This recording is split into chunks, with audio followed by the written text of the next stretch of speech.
အားလုံးပဲမင်္ဂလာပါ Writer Recap Channel လေးကနေကြိုဆိုလိုက်ပါတယ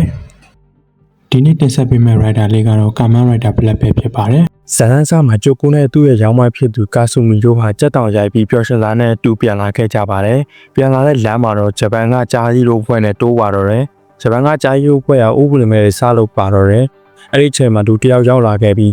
ဂျိုကူတို့ဖွဲ့ကိုပါကူညီခဲ့ပါတယ်များနဲ့တယောက်ဖြစ်နေတာနဲ့ကူညီရဲ့လူတွေမရှင်းနိုင်ဖြစ်နေခဲ့ပါတယ်အဲ့ဒီချိန်ကိုတာတို့ပါရောက်ရှိလာခဲ့ပြီးကြားရီဦးဖွဲ့ကိုမောင်းထုတ်နိုင်ခဲ့ပါတယ်။ကူညီပေးတဲ့လူဟာအဲ့ဒီလိုလူတွေဟာလူပောင်ဖွဲ့စည်းမှမရှိတဲ့ကြောင်းကိုတာတို့ကိုဒေါသကြီးစွာပြောနေခဲ့ပြီးထွက်သွားခဲ့ပါတယ်။အဲ့ဒီလူငယ်လေးရဲ့ကားလိုင်စင်ဟာလည်းကြားကြံခဲ့ပါတယ်။အဲ့ဒီလူငယ်လေးရဲ့နာမည်ကတော့မိုရီတာပဲဖြစ်ပါတယ်။နောက်တစ်ခါမှတော့ကိုတာတို့လည်းကားလိုင်စင်ကိုလိုက်ပေးခဲ့ပါတယ်။အိမ်ထဲမှာတော့မိုရီတာရှိမနေပဲသူ့ညီမဖြစ်သူပဲရှိနေခဲ့ပါတယ်။မြမဖြစ်သူရဲ့ပြောပြချက်အရသူတို့မိဘနှစ်ပါးလုံးကလူစိုးပွဲတွေလက်ချက်ကြောင့်ဆုံးမသွားခဲ့ရဖြစ်ကြောင်းသူ့ကိုယ်လည်းအဲ့ဒါကြောင့်ပဲပြောင်းလဲသွားတာဖြစ်ကြောင်းပြောပြခဲ့ပါတယ်။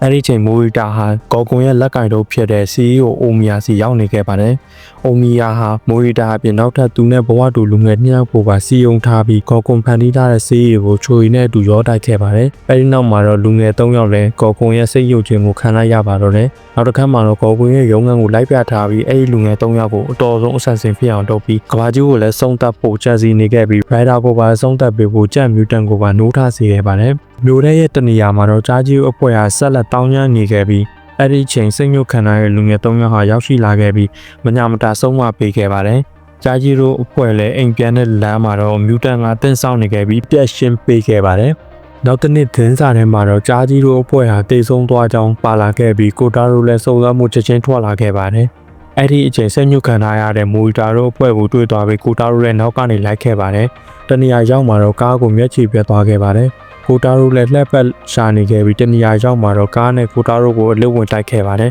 ။ကိုတာတို့လည်းကားအဖုံးပေါ်ကိုပါသွားခဲ့ပါတယ်။အဲဒီလိုနဲ့မိုရီတာတို့ဖွဲ့ဟာကိုတာတို့ကိုစင်မီဝိုင်းရိုက်ပါတော့တယ်။ကိုတာတို့ကိုလည်းကော်ကွန်ရဲ့သစ္စာပေါက်လို့ပြောပြီးဝိုင်းရိုက်နေခဲ့ပါတယ်။အဲ့ဒီချိန်တနေရာကနေကြံ့မြူတန်ကြီးထွက်လာခဲ့ပြီးကိုတာတို့ကိုထပ်ပြီးတိုက်ခိုက်ခဲ့ပါတယ်။အများနဲ့တယောက်ဖြစ်လို့ကိုတာတို့လည်းမရှင်းနိုင်တာကြောင့် Rider ပုံစံပြောင်းလဲခဲ့ပါတယ်။ကြံ့မြူတန်လည်းရှိသမျှဂျိုးနဲ့အကုန်လိုက်ထိုးနေတာကြောင့်အထိနာနေခဲ့ပါတယ်။ဘတ်တယ်ဟောပါဆိုင်ကယ်ဟာလည်းကြံ့ရဲ့ထိုးချက်တွေနဲ့ပဲထိထန်နေခဲ့ပါတယ်။နောက်ဆုံးမှာတော့ Rider လည်းကြက်မြူတန်ကိုမရှင်းနိုင်မဲ့သတိလစ်သွားခဲ့ပါတယ်။ကိုတာရိုလည်းသတိရလာတဲ့အချိန်မှာတော့ Battle Hopper လည်းကြက်ရဲ့ထိုးချက်တွေနဲ့စုပ်ပြတ်နေခဲ့ပါတယ်။ကိုတာရိုလည်းကြံရများဖြစ်နေခဲ့ပြီးဝမ်းနည်းနေခဲ့ပါတယ်။ဒါပေမဲ့ Battle Hopper ဟာကော်ကွန်ရဲ့နိပညာအမြင့်အလွန်နဲ့တိစောက်ထားတာဖြစ်လို့သူ့ဟာသူပြန်ကောင်းနိုင်တာရှိနေခဲ့ပါတယ်။အဲ့ဒါကြောင့် Battle Hopper လည်းသူ့ဟာသူ regenerate လုပ်ရင်အသက်တိုင်းပြန်ဖြစ်သွားခဲ့ပါတယ်။အဲ့ဒီလိုနဲ့ကိုတာရိုလည်းစိတ်သက်သာရသွားခဲ့ပါတယ်။နောက်တစ်ခါမှာတော့စိတ်ညှို့ခံရတဲ့မိုရီတာဟာအသိစိတ်ပြောင်းဝင်လာခဲ့ပြီး CEO အိုမီယာအိမ်ကနေခိုးကြောင်ခိုးဝဲထွက်ပြေးလာခဲ့ပါတယ်။ဒါပေမဲ့အဆောင်တွေကမီးသွားခဲ့ပြီ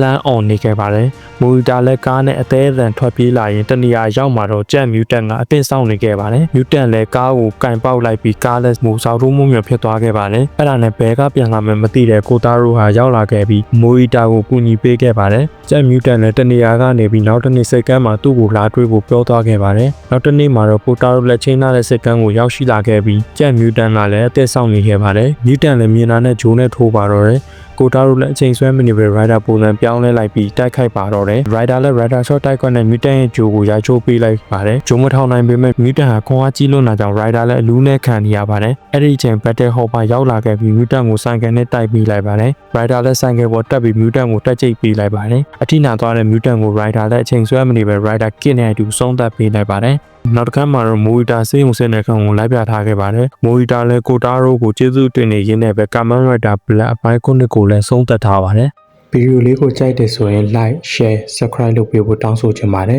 ။ကြည့်ရှုသူတယောက်ချင်းတိုင်းကိုလည်းကျေးဇူးအထူးတင်ရှိပါတယ်။